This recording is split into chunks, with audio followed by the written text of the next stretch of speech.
ನಮಸ್ಕಾರ ರೀ ಬಾಗಲಕೋಟ್ ಮಂದಿಗೆ. ಬಾಗಲಕೋಟ್ ಒಳಗೆ ಒಂದು ಹಳೇ ಗುಡಿ ಐತ್ರಿ, ಅದು ಯಾವ್ದಂತ ತೋರಿಸ್ತೀನಿ ಬರ್ರಿ.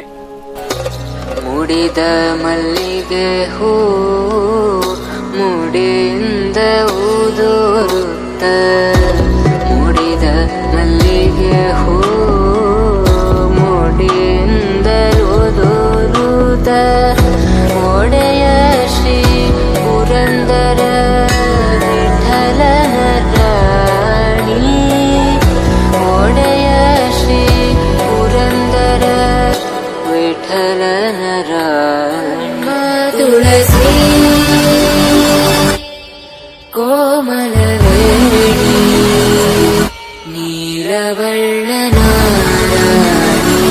ನಿತ್ಯ ಕಲ್ಯಾಣಿ, ಏಳಮ್ಮ ತುಳಸಿ ಕೋಮಲವೇಣಿ